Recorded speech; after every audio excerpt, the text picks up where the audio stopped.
5 seconds.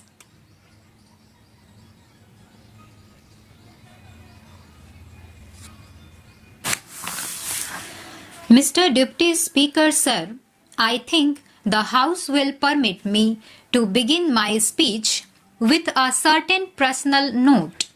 The Prime Minister in his budget speech referred to the year 39 years ago when in a more difficult situation, Prime Minister Jawaharlal Nehru presented the budget.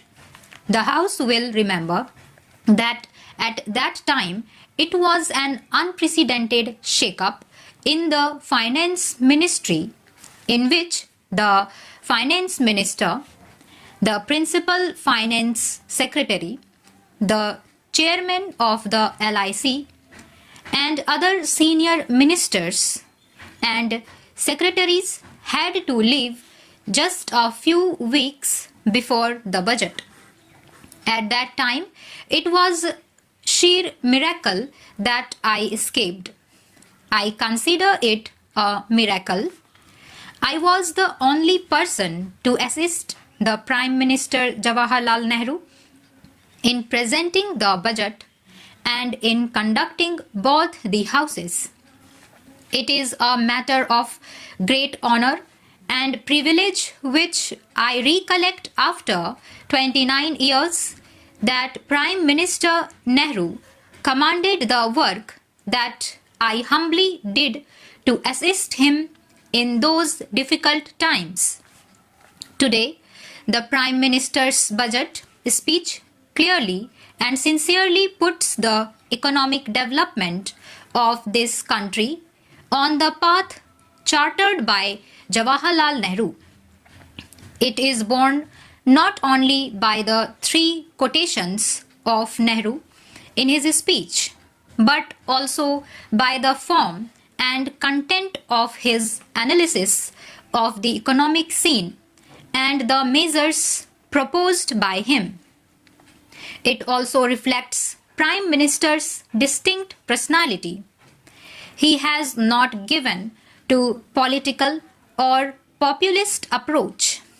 He acknowledges the seriousness of the challenges on the economic front and reveals an attempt to respond to them with utmost seriousness.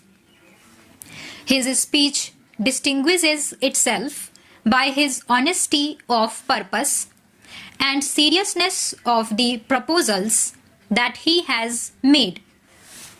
His budget speech also clears several myths. He has demolished several myths. The commitment to wage a battle for eradication of poverty has been reimposed, whatever the honorable members on the other side may say. This is a rededication with all vigor and force of his commitment for the eradication of poverty. This is also based on productive employment of the people, creating so many man hours and man days. It is on the basis of productive employment and not on the distribution of charity syndrome. All these proposals are linked to productivity, employment, and growth because there is an inescapable link between growth, employment, and productivity. Therefore, the battle for eradication of poverty has been placed in the overall framework of accelerating growth. Because the basis of the Congress ethos and its economic and social policy has been independent national economy. A country like India, if it has to follow an independent policy of non-alignment, it cannot follow that policy unless it builds up a national economy.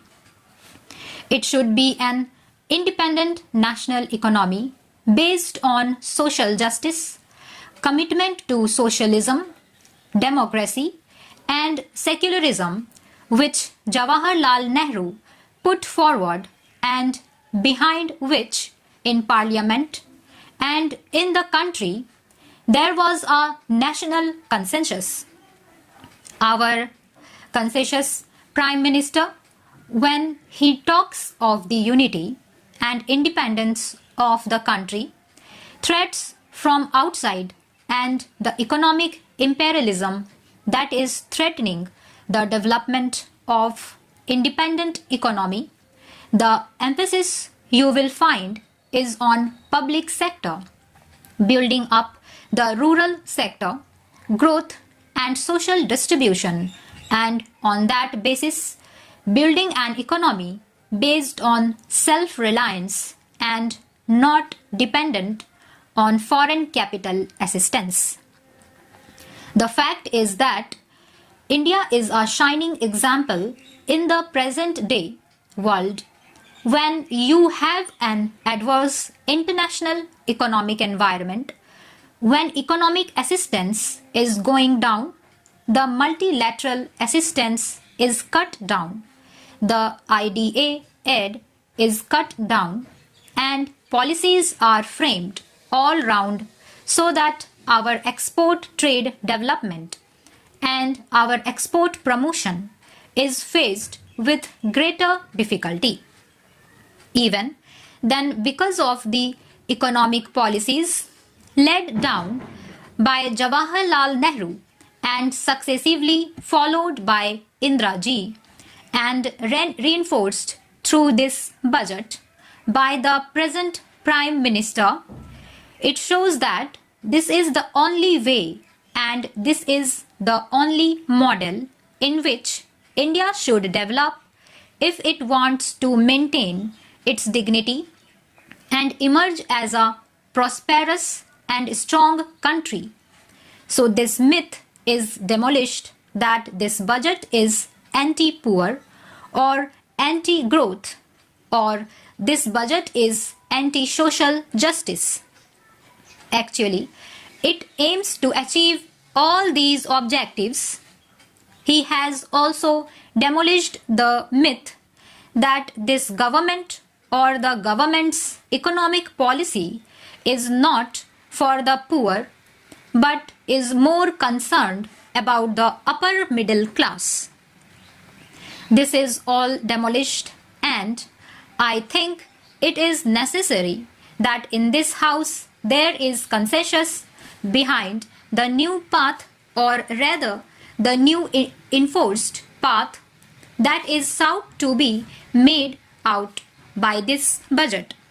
Similarly, the budget aims at promising growth, and if you see, you will find that a number of concessions have been given to industries engaged in mass consumption goods, not caring to the needs of the affluent. A number of measures have been suggested. I need not go into that. It particularly tries to promote indigenous capital goods industry, which is the basis of self-reliance and which is the basis of promoting growth in the future development of our country.